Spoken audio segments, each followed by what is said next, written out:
돌이켜보면은 양의 머리를 흔들면서 개고기를 가장 열심히 팔았고 가장 잘 팔았던 사람은 바로 저였습니다.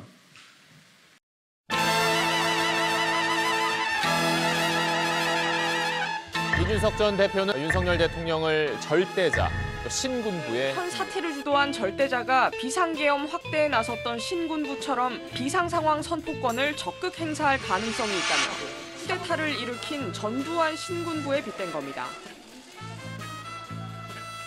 비상상황을 주장하면서 당의 지도체제를 무너뜨리겠다는 생각은 그 자체로 황당한 발상입니다. 권력을 지키기 위해 군인들이 계엄을 확대하고 자신들과 뜻이 다른 정치 지도자들에게 사법적 살인을 하고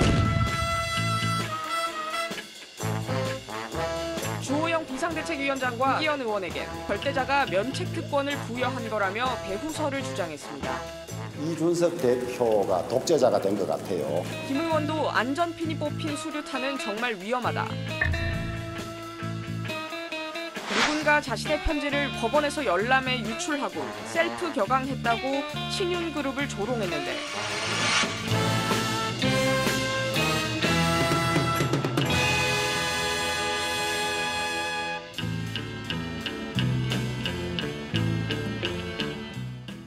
이준석 전 국민의힘 대표 나오셨습니다. 어서 오십시오. 네, 안녕하세요. 요즘 언론 인터뷰를 거의 매일같이 하고 계시는 것 같아요. 네. 한 얼마나 됐습니까? 그러신 지? 한 일주일 된 것 같습니다. 일주일 정도? 예. 그전까지는 잘 안 하셨죠? 사실 저는 이 상황에 있어가지고 어떤 무리수들을 이제 결국에는 이 사태를 주동한 사람들이 둘까를 계속 지켜보고 있었는데요. 그 비대위 전환 시점부터 나오는 무리수들이라고 하는 거는 거의 묵과하기 어려울 정도의 무리수들이다 이런 생각이 들어가지고 그때부터 언론에다가 제 의견을 활발하게 밝히고 있습니다. 비대위로 전환한다는 방침이 확정되기 전까지는 대응을 자제했었는데 비대위 전환 그 이후부터는 나는 가만히 있어서는 안 되겠다. 제가 몇 번이나 이야기했지만은 자기들끼리 제 뒷담화하다가 그게 언론의 카메라에 노출되어 가지고 기사화가 되고 그것들 때문에 국민들의 실망감이 커졌다라는 어떤 상황이 있으면은 그 상황을 일으킨 사람들에 대해 가지고 지적을 하고 그리고 거기에 대해 책임지는 모습이 필요한데 아직까지 그 문자를 보내고 주고받던 분들이 그 내부 총질 문자라든지 체리따봉에 대해 가지고 아무 입장 표명이 없는 상태로 벌써 이제 한 달 가까이 가고 있습니다. 이것 자체가 비정상적인 상황이죠. 우리 국민들 중에서 보면은 그런 어떤 내부 총질이라고 표현하는 문자 이런 것들에 대해서 해명 들으신 게 있나요? 없거든요. 그러니까 결국 이런 아주 중차대한 정치적 문제들을 놓고 그냥 뭉개면서 가고 그래서 또 내린 결론은 뭐냐면은 야 우리가 미안하다 그러기도 좀 그렇고 우리가 설명하기도 좀 그러니까 그냥 아예 이준석 자리를 지워버리고 비대위로 가자. 그래가지고 그냥 자기들끼리 담합해서 한 거 아니겠습니까? 이게 정의롭다고 생각하시는 분은 없을 겁니다 아마. 아니 이게 국민들이 바라는 형태의 사태 진척이라고 보는 분도 없을 테고요. 만약 이게 제가 신군부에 비유하고 이렇게 했다고 하는데 이런 일이 반복되면 그게 신군부인 겁니다. 예. 자 그러면 가장 많이 제가 이런저런 댓글도 보고 그랬는데 이준석 전 대표를 향해서 아마 많은 분들이 비판하는 지점이 지지했다가 비판하시는 분들도 있고 그래도 그렇지 윤석열 대통령은 어쨌든 간에 보수정당이 힘을 합쳐서 만들어낸 대통령이고 내부 총질이라고 하는 문자를 보냈고 그게 공개가 되긴 했지만 이준석 전 대표가 윤석열 대통령까지 이렇게 강도 높게 비판하는 것은 과연 보수정당을 살리자는 의도냐 아니면 이 윤석열 정부를 망치자는 의도냐 아무래도 후자 아니냐 이런 비판이 많이 있어요. 자, 그렇게 따지면은요. 이게 사실 모든 것이 어느 시점에 딱 필요한 시점에 해결하지 않으면은 나중에 뭉개고 가다 보면 양비론식으로 흐르는 경우가 있습니다. 이 사안에 있어서 제가 시발점을 이야기했지만은 결국에는 대통령께서 다소 문제의 소지가 있는 문자를 보내시고 네. 그것을 원내대표 열람하는 과정이 노출된 다음에 그때 끊었으면 아무 일 없는 겁니다. 근데 그 뒤에 휴가를 간다. 그다음에 그 뒤에 어디 기자들이 물어봐도 답을 하지 않는다. 뭐 챙기느라 바빠가지고 특정 정치인의 발언을 보지 못한다. 이런 식으로 회피하면서 한 달 동안 오신 거 아닙니까? 네. 그러지 않고 어느 시점에라도 유감 표명이라든지 적절한 상황에 대한 어떤 해명이 있었다고 한다면은 여기까지 안 왔죠. 근데 저는 이거에 대해서 그러면 이것을 바로잡자고 하는 얘기에 대해서 나중에 가다 보면은 야 한 달 동안 해명하라고 했는데 안 하는 거 보니까 오히려 네가 이제 좀 조용히 해야겠다 이렇게 이야기하는 것이 전형적인 보수 진영에서 많이 보였던 양비론적인 자세 아니면 나중에 좋은 게 좋은 거지 하는 자세이고 저는 그런 것들이 싫다는 것을 제가 판사님께 쓴 편지에도 정확히 밝혔고 그래서 제가 가처분 신청을 건 겁니다. 예, 앞으로 이런 것이 대한민국의 국정을 운영하는 방식이 돼서는 안 됩니다. 어떤 문제가 있을 때 그것을 힘으로 찍어내리거나 아니면 세력의 크기로 덮어버리려고 하는 이런 모양새가 문제가 돼서는 안 되는 것이고 그게 바로 지금 우리가 비판하고 있는 이재명 그 의원에 대한 지점이기도 합니다. 결국에는 좋은 게 좋은 거지 아니면 이렇게 뭉개고 아니면 힘으로 누르고 이렇게 하려고 하는 모양새 속에서 비판받는 건데 저는 지금 당에 계신 분들 중에서 이게 절차적으로 옳은 건지에 대해 가지고 자기 양심을 걸고 이름을 걸고 다 말씀하시면 됩니다. 이준석 조용히 해라라는 이야기 하기 전에 지금 상황이 옳은가 그른가를 이야기하고 그다음에 해법으로서 이 대표가 좀 참아줬으면 좋겠다 이런 얘기를 해야 되는 건데 네. 지금은 가치 판단을 하지 않아요. 지금 이게 제대로 된 건지 아닌지에 대해서 본인 입장을 얘기하고 그럼에도 불구하고 이 대표가 참아야 된다 이렇게 얘기하시는 분도 있고 그게 아니라 그냥 말꼬투리 어떻게 잡을까 기다리고 있다가 무슨 뭐 신군부란 표를 어떻게 쓸 수 있느냐 어떻게 사람에 대해서 계곡이라고 할 수 있느냐 근데 이것도 제가 지금 너무 치졸해서 다투지 않는 것이지 세부적인 표현들 다투기 시작하면요. 저는 사람에 대해 계곡이라 한 적도 없는 것이고요. 사실상. 그리고 지금 또 이런 어제부터 신군부 지적이라는 것도요. 네. 신군부가 일단 양태에 대해서 이야기한 겁니다.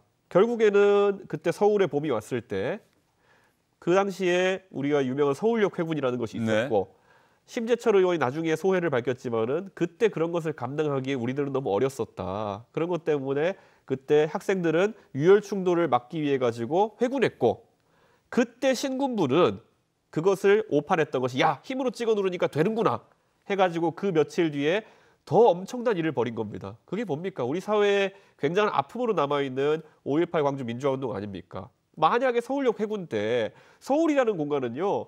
광주와는 또 다릅니다. 서울역이라 그러면 옆에 외신들도 많이 있고요.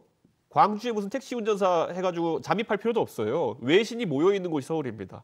서울역에서 만약에 그런 어떤 투쟁이 지속되었다고 한다면은 광주처럼 무슨 공수부대가 투입되고 이렇게 해가지고 유혈 사태가 발생하고 이런 일은 없을 겁니다. 그런데 서울역에서 그들이 위협했을 때 그것을 너무 어렵기 때문에 감당할 수 없었던 그런 것들 때문에 나중에 그것이 사실 제가 그 편지에 썼지만은 전혀 본인들이 민주주의 투쟁의 선봉에 설 것이라고 예상하지도 못했고 그것이 자신들의 짐이라도 생각하지 못했던 광주 시민들이 그것에 의해 가지고 피해를 입고 민주주의의 선봉에 선 겁니다. 저는 지금도 마찬가지인 게 정치하는 사람들이 이 정치의 영역 안에서 네. 이 문제를 바로잡지 못하면은 나중에 더 넓은 영역에서 그런 것들을 국민들이 감내해야 될지도 모릅니다. 그렇기 때문에 제가 여기에 대해서 이의를 제기하는 거지 제가 솔직히 보수 정당 역사상 대통령이 뭐라고 하는데 바짝 엎드려가지고 잘 사는 사람들 그 사람들 역사를 몰라서 하는 게 아니거든요. 그러니까 저는 그 부분에 있어가지고는 말꼬리 잡으려고 할 게 아니라 만약에 저에 대해서 비판하고 싶은 분이 있으면은 이 사태가 과연 제대로 된 상황인지 아닌지부터 판단하시고 그 평가를 역사에 남기시고 저에 대해서 조언을 하셨으면 좋겠습니다. 예를 들어 우리 당내 의원들 중에 보면요. 최재형 의원 같은 분들 소신을 당당하게 말씀하셨습니다. 작금의 상황에 대해서 굉장히 문제가 있다는 것을 여러 차례 드러내셨고 하지만 저에게도 어떤 이런 행동을 주문하시고 네. 이런 것은 제가 듣기에도 축원입니다. 그런데 그게 아니라 무슨 뭐 이철규 의원 같은 보십시오. 맨날 무슨 말 한마디만 말꼬리 잡으러 와가지고 양두구육 그랬더니만 어떻게 개 같은 소리를 하느냐 개고기 같은 소리를 하느냐 이러면서 달려들잖아요. 전혀 저는 그걸 축원으로 받아들이지도 않고요. 야, 저 사람은 진짜 말꼬리 잡으려고 기다리고 있구나. 이런 인상인 겁니다. 자, 이준석 전 대표 지금 이야기 길게 하셨는데 들으면서 드는 생각이 저희도 윤석열 대통령이 이준석 전 대표 내부 총질 문자 공개됐을 때 그 부분에 대한 이야기를 하지 않는다고 이 자리에서도 이야기를 했었어요. 윤석열답지 못하다. 그렇다고 한다면 그 이후에 뭐 연락은 전혀 없었습니까? 대통령과? 안 하고 안 받습니다. 안 하고 안 받고. 네.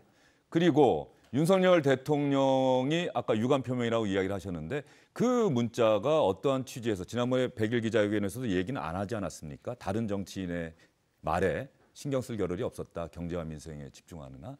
뭐 어쨌든 간에 어떠한 계기로라도 윤석열 대통령이 거기에 대해서 설명을 한다면 이준석 전 대표도 이제 윤석열 대통령에 대한 공격이나 비판은 자제할 생각이 있는 겁니까? 저는요. 지금 이제 그 상황에서부터 알려진 일련의 상황들, 시발점은 거기지만은 그것에 대해 가지고 만약에 잘못되었다는 걸 인정한다고 하면은 그 뒤에 있었던 후속 조치들에 가지고 걷어들일 수 있겠느냐? 걷어들인다면 저는 인정합니다. 그 후속 조치 비대위 전환. 뭐 그걸 예. 포함해서 전부 다 걷어들여 인정하겠지만은 저는 그것도 사실 바라지 않습니다. 그렇게 한다는 거는 지금 한 달 가까이 그것을 고집으로 끌고 왔다는 이야기를 인정하는 것이거든요. 차라리 이것은 법원에 의해서 바로잡히는 게 좋다. 그래야지 깔끔하게 해결해준다. 그래가지고 저는 가처분 신청을 건 겁니다. 예. 자필 탄원서는 언제 내가 내야겠다고 생각한 겁니까? 저는 제가 가처분이 이렇게 처분이 길어질지 모르고, 그러니까 제가 이제 신문을 마치고 그게 17일이었을 예. 겁니다. 그래서 그래서 100일이 되는 날 예, 맞습니다. 그래서 한 19일쯤 이렇게 제가 하루 정도 그 신문에서 있었던 판사님의 질문이나 이런 걸 바탕으로 해서 제가 생각하는 관점을 한번 정리해서 전달해야겠다라고 생각해서 19일에 제가 제출했습니다. 19일에. 예, 그러니까 제가 제출한 게 19일인데 어제 모 일간지에게 노출됐다고 하는 거는 저희 쪽에서 노출시킨 게 아닙니다.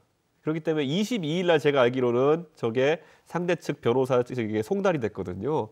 22일 날 송달됐는데 공교롭게도 23일 날 아침에 언론에 그게 공개돼서 나온다? 그것도 열람용이라고 적혀가지고 그거는 뭐 의심의 여지가 없이 그거는 그 해당 변호사가 유출했을 것이다라고 보고 있습니다. 예.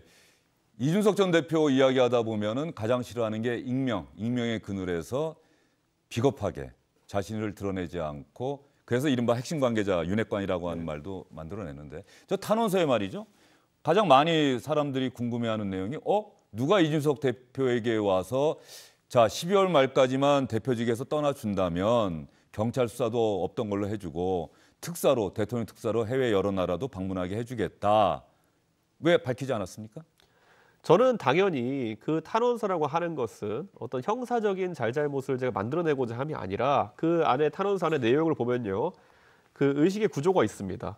저는 애초에 이런 것들이 예를 들어 대통령의 의중이나 이런 것과 무관하게 진행될 것이라 기대했지만은 경과를 보니 그렇지 않았습니다 하면서 그걸 설명하기 위해서 제가 넣은 것이지 예를 들어 그런 의사를 전달한 누구누구를 체크하려거나 아니면 제가 폭로를 하겠다는 의도로 그렇게 한 게 아닐 겁니다. 판사님한테 저는 분명히 왜 이것이 단순히 어떤 착오나 실수에 의한 것이 아니라 굉장히 체계적으로 진행돼 왔고 민주주의의 위기라는 그런 거창한 용어를 쓸 정도로까지 심각한 상황인가를 설명하기 위해서 했던 것이지 제가 만약에 윤석열 정부에 대해 가지고 폭로전을 하고 뭐 나만이 알고 있는 것을 언론에 드러내고 이렇게 하려고 그랬으면은 제가 원래는 유출되지 않는 저런 탄원서 안에 넣는 형식으로 썼겠습니까? 그러니까 지금 와서 저는 얘기하는 게 그 많은 분들이 물어보세요.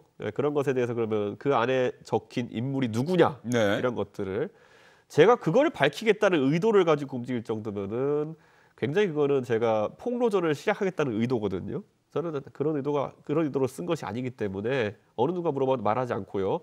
어제 보면 이제 뭐 보면 누가 저한테 망상하는 거 아니냐 그렇게 얘기하는데 그렇게 자꾸 도발해 보십시오. 그럼 저한테 의도가 생길지도 모릅니다. 그러니까 제발 그런 가벼운 언행으로 이렇게 하지 마시고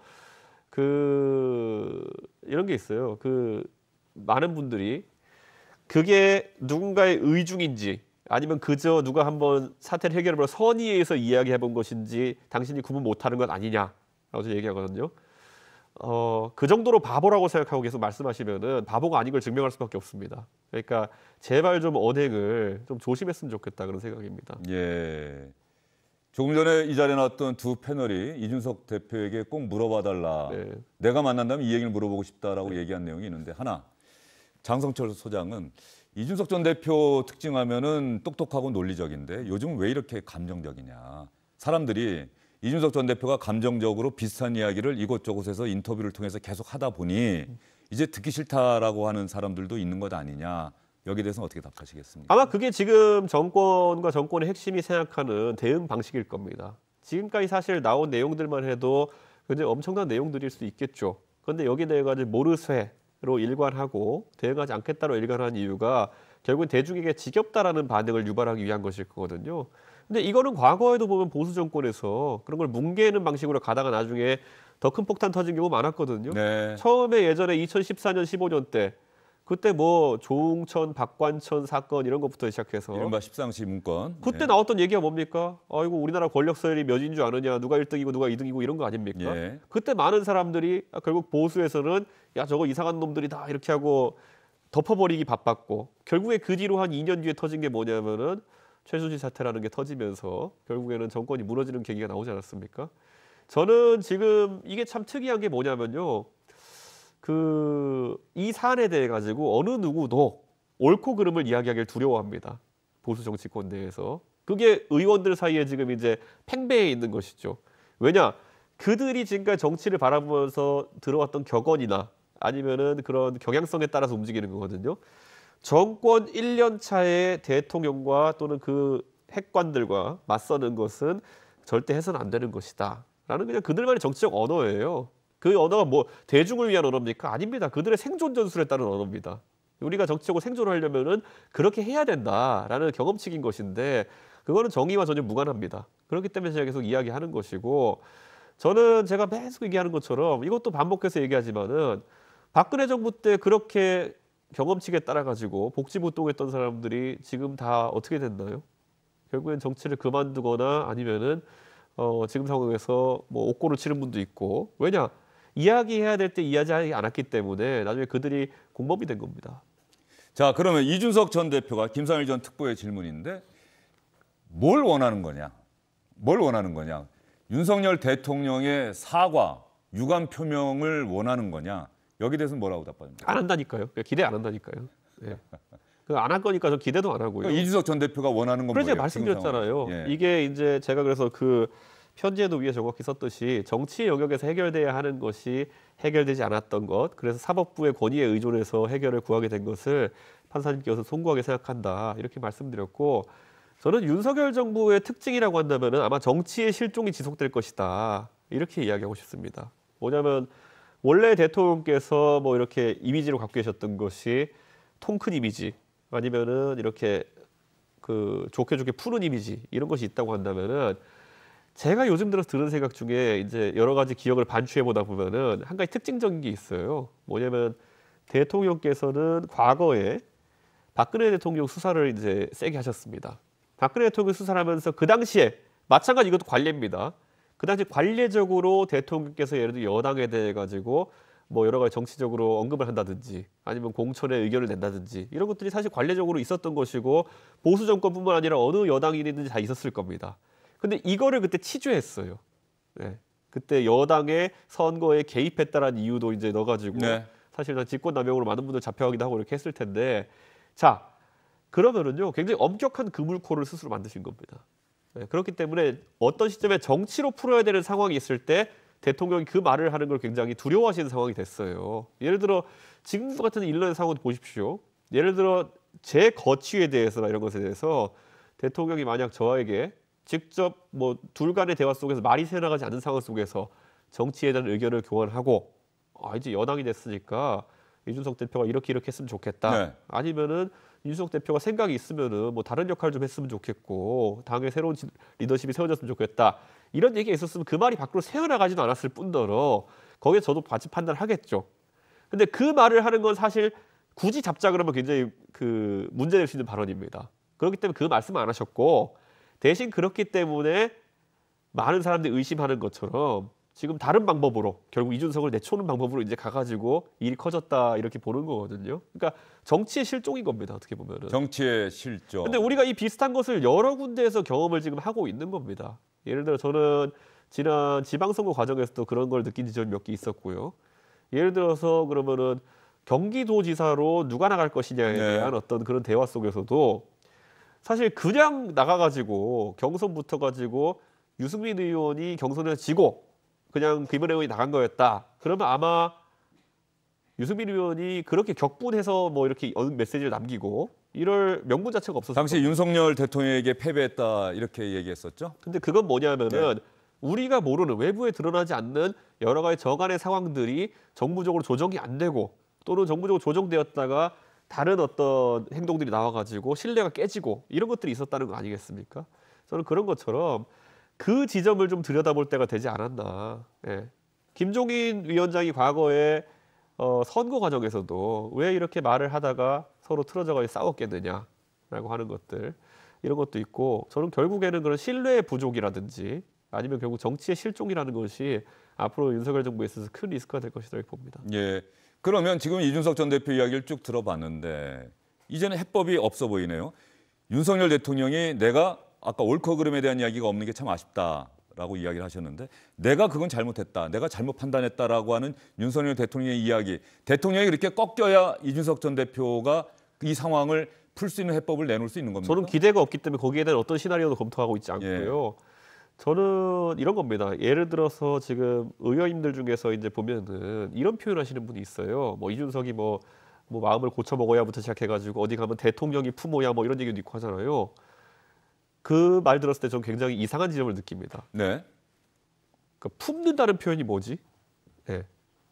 예를 들어 저는 지금 상황에서 부당하게 제 당대표로서의 직위를 사실상 내쫓기듯이 나왔다고 생각하는 상황 속에서 예를 들어 저를 그럼 내쫓은 주체가 누구인지 특정하지 않겠지만 내쫓은 사람이 아니면 내쫓은 세력이 저를 품는다는 건 뭐죠? 예. 그들의 잘못을 인정한다는 얘기인가? 아니면 내가 너를 내쫓았지만은 나는 아량이 있는 사람이니까 너를 품겠다? 제가 그것까지 허용해야 되나요? 저에 대해서 적대적으로 해가지고 다 이제 국민들이 볼 만큼 보고 공격하고 계속 태클을 걸고 했던 사람들이 저에게 아량을 푸는 모습까지 하는 걸 감내해야 되나요? 그러니까 이거는 제가 이렇게 표현하는 거는요. 그 보수 정당에 있어 가지고는 항상 좋은 게 좋은 거지. 아니면 절대자에게 충성하는 문화 이런 게 있기 때문에 그 사람을 결사옹위하기 위해 가지고는 네가 죽어야 된다는 논리를 그냥 받아들였을 때 그렇게 하는 거예요. 근데 제가 입장에서 봤을 때는요. 저는 정치를 해도 좋고 안 해도 좋아요. 네. 근데 사람으로서의 자존심이 있어 가지고 저를 막 내쫓기듯이 이렇게 한 다음에 내쫓은 다음에 우리가 너희를 품어는 줄게. 너는 품어는 줄게. 이거는 모욕적인 표현입니다. 뭘 품어요? 그러면 애초에 그런 무리수를 버리질 말지. 근데 이런 것들을 이제 하기 시작하면은 더더욱 사태가 안 좋아지는 겁니다. 예. 징계 6개월 받았을 때는 전국을 돌면서 언론과의 접촉을 피하지 않았습니까? 네. 그때는 내가 이 징계는 수용하겠다는 마음가짐이 있었어요? 이 징계가 그- 내가 수용할 만하다라고 하는 마음가짐이 있었던 거죠. 보시면요. 제가 왜 징계 때는 가처분 안 거느냐 예. 그러는데요. 징계 때 아마 윤리위도 고민이 많았을 겁니다. 사실관계를 다퉈가지고 예를 들어서 어떤 징계를 때리려고 하면은 그 나중에 가처분 걸 수 있거든요. 근데 그때 그래서 어떻게 했냐면은 품위 유지가 안 되었다 해서 저를 징계한 거예요. 품위 유지 이런 거는요. 솔직히 걸면 걸리는 거고 아니면 아닌 겁니다. 네. 그래서 다수결로 그냥 결정하는 거거든요. 그렇다 했을 때 그거야말로 정당의 자율로 쳐가지고 가처분 기각될 가능성이 높았죠. 그렇기 때문에 오히려 제가 그걸 걸길 바랬을 겁니다. 어떤 대중의 이해하는 것과 실제 징계했던 품목이 다른 상황에서 그런 어떤 이것에 대한 가처분을 걸어가지고 바로 한 하루 이틀 만에 X 나오면은 봐라 이준석이 봐라 징계 받을 만했다 이런 식으로 하려는 전략이었을 겁니다. 거기에 대해서 저도 많은 분들 조언 들어보고 하니까 애초에 징계를 그 방향으로 낸 것 자체가 그런 의도가 있었을 것이다. 그래서 저는 다투지 않은 것이고요. 대신 이제 거꾸로 말하면은 어떤 경찰의 조사나 이런 걸 통해 가지고 사실관계 밝혀진 다음에 그럼 그걸 바탕으로 다시 가처분 걸 수 있는 거니까요. 네, 그거는 별개의 상황이었습니다. 이준석 전 대표는 그러면 윤석열 대통령과는 함께 정치를 하기가 어렵습니까 이제는? 함께 정치를 했던 적이 있었는지를 우선 살펴보면요. 그러니까 저는 대선 때 보면은 네. 결국에는 대선이라는 큰 목표치를 가지고 그 목표치 달성하기 위한 노력을 같이 했던 건 있으나 지금 보면은 저는 자유나 아니면 이런 인권에 대한 철학 같은 것을 대통령과 공유했었다라고 생각했던 것이고 그래서 여러 가지 정책도 내고 했었는데 최근에 보면 그런 가치가 제가 생각하는 방향과 비슷하게 구현되고 있느냐에 대해 가지고는 저는 약간 그거는 고개를 갸우뚱한 점이 있습니다. 당원 가입 독려하는 거 보면 당을 떠날 생각은 없는 거 아니에요? 아니 당원 가입 독려라고 하는 것은 사실 누구나 해야 되는 것이거든요. 네. 그런데 이 당은 지금까지 당원의 중요성을 전혀 생각하지 않았어요. 지금까지 이 당에서 당원이라고 하면은 결국 지방선거 때나 아니면 이럴 때 내가 공천받으려고 급조한 당원들 뭐 이 정도만 다들 생각하고 모집했지 오히려 내가 모으지 않은 당원들이 당에 들어와 있는 것을 굉장히 두려워하는 사람들이 많아요. 예를 들어 저희가 당원이 3배, 4배로 늘어났는데 지역구에 원래 당원이 한 500명 정도 있었는데 내가 공천준 구의원이 한 100명 모아오고 네. 그리고 내가 한 100명 모아서 그래서 한 500명 정도 있었다 치는데 그런데 갑자기 2,000명이 됐어요. 1,500명은 어디서 온 거지? 이준석이가 당원 모집 홍보해가지고 들어왔나? 그렇다면 나중에 만약에 나한테 적대적인 경선 때 표결을 하지 않을까? 이런 두려움이 생기면 보통 하게 되는 선택이 뭐냐면은 제발 좀 나갔으면 좋겠다. 예, 제발 저 당원들은 나갔으면 좋겠다. 옛날에 500명 정도 그 오손도손하던 시절로 가가지고 내가 공천중 구의원과 이렇게 이해관계를 얽힌 사람들이 내 경선 나도 도와주고 그 구의원도 도와주고 하면서 내 공천은 계속 받는 구조를 만드는 게 좋지 않을까. 한 번 더 당원 민주주의를 통해 가지고 당원들께 교육을 하고 당원들의 의사를 받아서 정치를 하고 이런 경험이 없는 거예요. 예. 그러니까 당원 민주주의라는 것이 얼마나 나중에 강력한 무기가 되는지에 대해 가지고 별 고민이 없죠. 왜냐하면 오늘 어떤 언론 보도도 났던데 우리 당의 지역구 의원 중에서 한 90몇 명 정도 될 텐데 그중에 91명이 지역구에서 지난 5번의 선거에서 4번 이상이 보수당이 당선된 곳이라는 겁니다. 예. 그러니까 웬만한 사태가 터져도 5번 중에 4번 이기는 곳이라는 거예요. 그렇다고 한다면은 공천 받는 게 중요하지 무슨 당원들과 함께 우리 동네 분위기를 이렇게 정치적으로 조금 더 우리 정견이 받아들여질 수 있도록 캠페인도 하고 교육도 하고 이런 거 필요 없는 거예요. 저만 필요하죠. 수도권 출마하니까. 자, 이런 구도라고 한다면 이준석 전 대표가 바로 수도권에 출마한다. 서울 노원 안철수 의원과 맞붙었던. 근데 지금 이런 구도라고 한다면 이준석 전 대표가 과연 공천을 받을 수 있겠느냐. 공천을 받을 수 없는 상황이 된다면 이준석 전 대표는 어떤 선택을 할 것이냐. 그때 가서 한번 보시죠. 윤핵관이 공천 받을 수 있는지. 이 보통 보면 윤핵관이라는 분들이 이 발전 단계가 있잖아요. 예. 처음에는 윤핵관 나 아니라고 막 하던 분들이 그 대통령 당선되고 나서는 어디 가가지고 마이크 잡고 제가 윤핵관입니다 이렇게 하는 경우도 있어요. 그 영상 다 남아 있습니다. 최근에 와서는 윤핵관이라는 단어는 아주 못된 이준석이 만들어 놓은 단어이다 이러면서 그 단어를 거부하는 분들이 있어요. 나중에 가면요 윤핵관이라 불리시는 분들이 오히려 뭐냐면 윤석열 좀 각성해라 이러고 있을지도 몰라요. 그렇게 살아온 분들이 보통 그렇게 하는 겁니다. 예. 이준석 전 대표가 오늘 출연하는데 오늘 날짜가 8월 24일이죠? 예. 제가 이준석 전 대표 나온다고 해서 이것저것 찾아보다가 꼭 1년 전 예. 8월 23일 최고위원회의 때 이준석 전 대표가 했던 말을 찾아봤는데 이거 한번 들어보시고 저 때부터 윤석열 대통령과의 갈등은 시작된 것 아닌가라고 아마 많은 분들이 생각하실 텐데 한번 들어보시죠. 그리고 당 대표로서 지금까지 이 경선을 준비하는 과정에서 있었던 모든 분란과 그리고 당내에 다소간의 오해가 발생했던 지점에 대해서 겸허하게 국민과 당원께 제가 진심을 담아서 사과의 말씀을 올리겠습니다. 비록 그 방법론과 절차에 있어서 우리 간에 다소의 이견이 있다 하더라도 대동소이한 우리의 어떤 정권 교체를 향한 결집 마음을 바탕으로 모두 결집했으면 좋겠습니다. 다시 한번 지금까지의 혼란과 그리고 여럿의 부족했던 점에 대해서 사과의 말씀을 올리고 이준석 전 대표가 원래 사과 잘 안 하는 사람인데 저 때 사과의 말씀을 2번이나 반복했고요. 저 때가 아마 첫 토론회, 후보들 간의 첫 토론회냐 발표회냐 뭐 이런 문제 그리고 민영삼 윤석열 후보 당시 특보가 네. 이준석 대표는 유승민 캠프에 가서 하고 싶은 말 마음대로 해라. 아니면 대표를 계속하려면 저러면 안 된다. 아마 이런 어떤 이준석 전 대표를 의심의 눈초리로 바라보는 과정에서 혼란이 많았었고 그 부분에 대해서 좀 사과했던 것 같은데. 아니 뭐 민영삼 씨 같은 분의 생각은 저는 예. 뭐 들어본 적도 없고 예. 그 관심도 없고 그런데 제가 봤을 때는 그 이런 겁니다. 저 당시 8월 달 정도면 언제였냐면요. 그 당에 이제 7월 30일에 아마 윤석열 후보가 입당을 했을 겁니다. 그 당시에. 그 다음에 굉장히 초반부터 기싸움을 세게 했어요. 그쪽 캠프에서.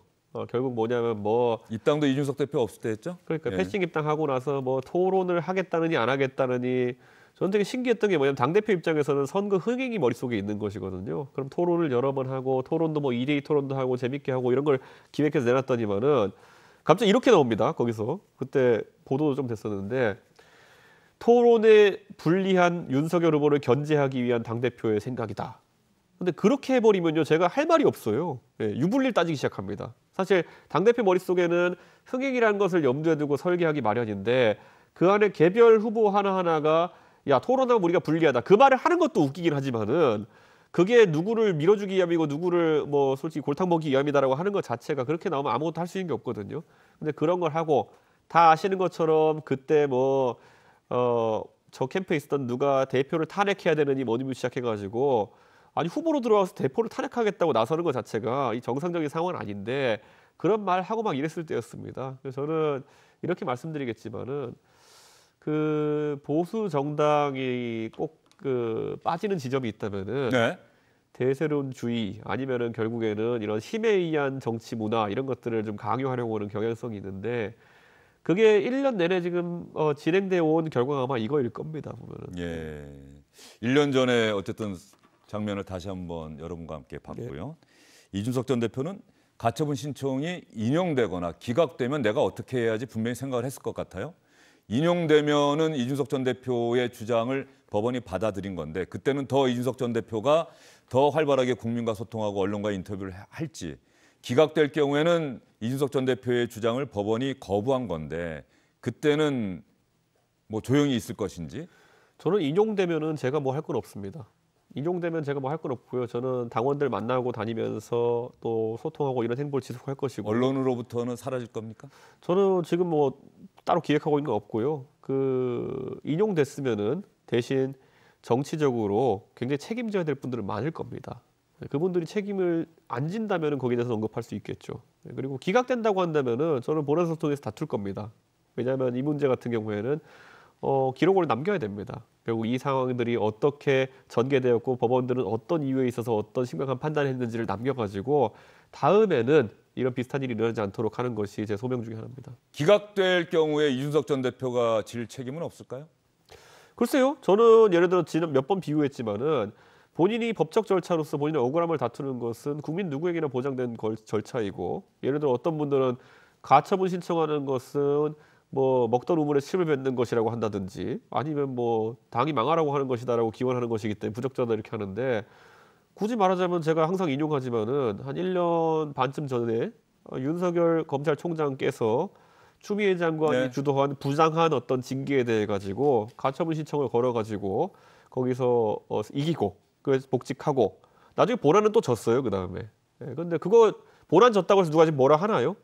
본인이 거기에 대해 억울한 게 있고 다투고 권리를 구제받는 것은 당연한 것이고 그 당시 윤석열 총장이 검찰 망하라고 그랬겠습니까? 대한민국 정부 망하라고 그랬겠습니까? 본인이 억울한 걸 구제받기 위해서 한 거기 때문에 저는 그건 비판받을 수 없다고 생각합니다. 지난 대선 때 국민의힘 윤석열 후보를 지지했던 사람들이 지금 이준석 전 대표 징계 그리고 비대위 전환 과정에서 갈라서고 있고 이러한 상황이 만들어지는데 이준석 전 대표가 책임이 있다고 주장하는 분들도 당원들도 상당히 많이 있더라고요. 댓글 보면 뭐 지지하는 분들도 물론 많습니다만 어쨌든 간에 이렇다고 한다면 정치인이라고 한다면 일단 내 탓입니다. 제가 참 책임이 큽니다라고 한번 얘기할 법한데 이준석 전 대표는 그런 얘기는 안 하는 것 같아요. 저는 상황이 정리되고 나면 당연히 하겠죠. 아까 저 발언도 대부분 아까 말했던 갈등 상황이 정리되고 나가지고 제가 정리해서 말한 것이고요. 지금 상황에서 보면은 마찬가지로 그럼 윤핵관이나 아니면 이런 사람들 본인의 책임에 대해 이야기하는 거 본 적 있나요? 뜬금없는 주호영 대표가 나와가지고 갑자기 비대위 출범한다 그러면서 이거 고개 한번 숙이고 그거 외에 뭐가 있었나요? 지금 윤핵관들이 지금 정권 초기에 자기들이 인사고보고 다 주도한 다음에 100일 만에 지지율 추락한 것에 대해 가지고 한마디라도 자기 책임을 언급한 바가 있나요? 모든 게 이준석 책임이라고 이제 하잖아요, 보면은. 그러니까 저는 뭐 제가 당연히 책임질 부분에 대해 가지고는 아까 영상 보셨던 것처럼 저는 항상 언급합니다. 그런데 지금 상황에서는 어줍잖은 양비론으로 가지는 않겠습니다. 제가. 어줍잖은 양비론은 가지 않겠다. 네. 가처분 인용기가 결정이 나오고 나면 어쨌든 이준석 전 대표가 국민에게 자신의 생각을 밝혀야 하지 당연히 않을까요? 할 겁니다. 예. 예. 그때 사과도 할 생각이 있습니까? 사과할 것이 있다면 해야겠죠. 사과할 것이 있다면 예. 있다면 예. 예.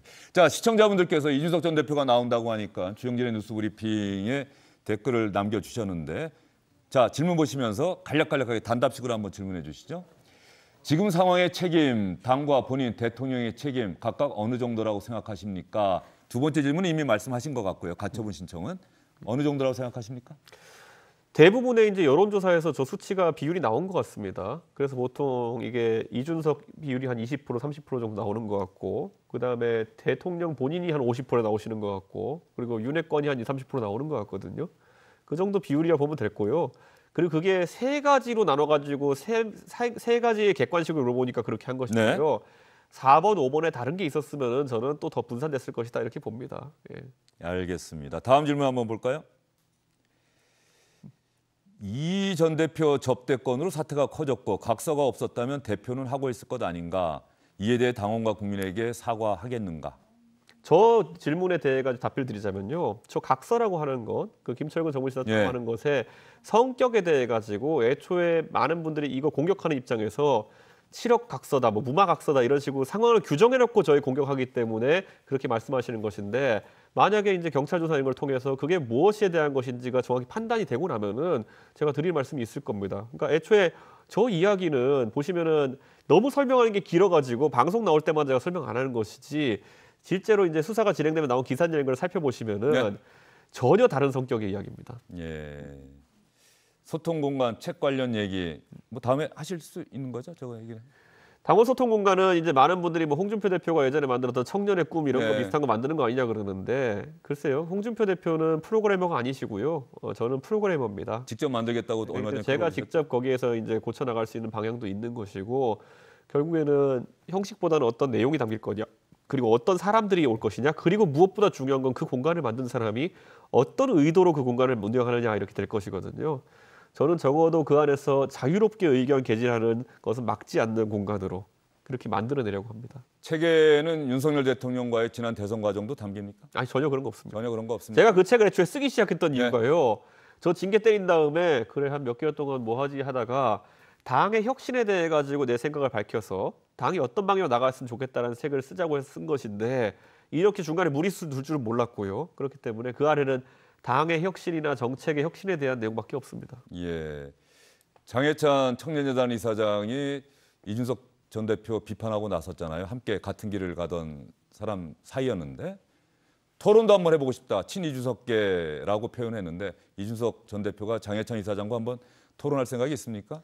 장재찬 이사장이 예를 들어서 그 예전에 장재찬으로 와가지고 장재찬 이사장 제가 처음 본 게 뭐냐면요. 그 자유주의라고 어떤 작은 단체나 이런 페이스북 같은 걸 하면서 본인이 저한테 정치에 대해 가지고 여러 정견을 물어보면서 네. 처음에 인연이 시작됐거든요. 그때 장해찬 이사장의 모습과 지금의 모습 많이 달라 보입니다. 그리고 장해찬 이사장이 서 있는 지금 저 자리, 저도 서봤던 자리거든요. 대선에서 청년들 핵심적인 역할을 한다고 해가지고 본인이 우쭐에 있던 모습, 그리고 뭔가 본인이 한 일군을 책임지는 담당자가 있다 생각할 때 모습. 네.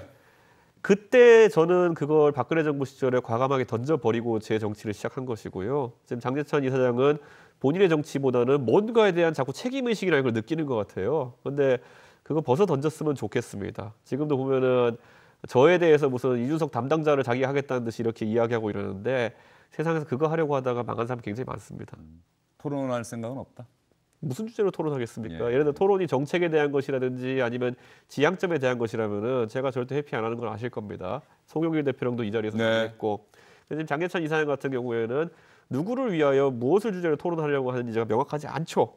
예, 그렇기 때문에 그런 거라고 한다면은 글쎄요, 저한테 전화를 했었어야 되는 거 아닐까요? 전화는 못 할 겁니다. 이준석 전 대표 이제 마지막 질문이 될 것 같은데 말이죠. 취임하던 날 지금도 선명하게 기억납니다. 내 거친 눈빛과 불안한 눈빛과 그렇죠? 뭐 이런 임재범의 너를 위해 가사를 인용하셨잖아요. 나를 바라보는 너의 눈빛, 불안한 눈빛. 그 노래 가사를 인용한 연설이 상당히 인상적이었는데 그 노래 가사 끝에 가면 이렇게 돼 있잖아요. 나는 위험하니까, 사랑하니까 너를 위해 떠나줄 거야. 이 노래 가사가 있는데 지금 상황에서 이준석 전 대표를 향해서 그런 생각을 갖고 계신 분들도 있는 것 같아서 이준석 전 대표가 좀 조용히 지금 상황에서 잠시 떠나서 다시 일정 시간이 지나고 나면 상황이 정리되고 또 이준석답게 돌아오면 될 것 아니냐.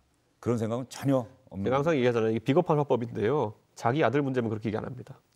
네, 대한민국에 참 그런 특이한 문화가 있어요. 예. 네, 평생 쿨해 보이다가 자기 가족 문제거나 자기 문제거나 자기 자식 문제면 그렇게 얘기 안 하거든요. 저는 그 부분은 그렇게 판단될 것 같고 저는 오히려 마지막에 이 말씀 드리고 싶은 네. 게 제가 예전에 한번 인용했죠. 스키피오 아프리카누스. 예, 로마에서 전쟁을 승리하고 돌아와가지고 정적들이 본인을 탄핵하려고 이렇게 해서 싸웠을 때 배신감을 느껴서 이제 이야기를 했거든요. 근데 저는 스키피오 아프리카누스가 처음에 전쟁에 나서려고 했을 때 많은 사람들이 그 사람에게 어떤 역할을 부여하는 것이 너무 이르다라고 이야기했었어요. 근데 20대에 그가 군대를 지휘해가지고 카르타고의 한니발을 이겼거든요. 이기고 난 다음에 더 큰 전장에 나가려고 했을 때 또 말립니다. 예. 아니 그러니까 그랬더니만 스키표가 뭐라고 하냐면은 20살에 나도 의심하던 당신들이 네. 지금 와가지고 많은 정치의 승리를 이끌고 왔던 나를 의심해가지고 역할을 주지 않으려는 이유가 뭐냐. 나는 더 큰 전장에서 더 잘 싸울 수 있다. 이렇게 얘기해가지고 가서 하니발과 싸워가지고 그 전쟁을 종결시킵니다. 저를 걱정해 주시는 많은 분들도 있겠지만은 저는 제가 지금까지 하는 행동 중에서 제가 감정적이거나 욱해가지고 한 행동이 하나도 없습니다. 정치하면서. 그러니까 저는 제가 많은 행동을 할 때 고민하고 움직이고요. 무엇이 과연 지금의 시점에서 대한민국을 위해 가지고 이준석이 할 수 있는 가장 좋은 길인가를 판단해 가면서 움직이는 것이고 저는 잘할 자신이 있습니다. 그래서 걱정해 주시는 건 감사하고 다만 그 조언이 제가 듣지 않는다 해가지고 여러분의 말을 안 듣는 건 아닙니다. 제가 그냥 판단하기에는 제가 할 수 있는 더 나은 역할이 있다고 하는 판단이니까요. 너무 마음 안 상하셨으면 좋겠습니다. 이준석 전 대표 가처분 결정 나오고 나면은 그 직후에 다시 한번 인터뷰 하시죠. 그건 단정적으로 말씀 못 드리겠습니다. 왜 그렇습니까? 어디 있을지 모르겠습니다, 제가. 그래요? 예. 만약에 연락이 된다고 예. 생각하고 마음의 결심이 선다면 한번 나와주시길 부탁드리겠습니다. 오늘 말씀 잘 들었습니다.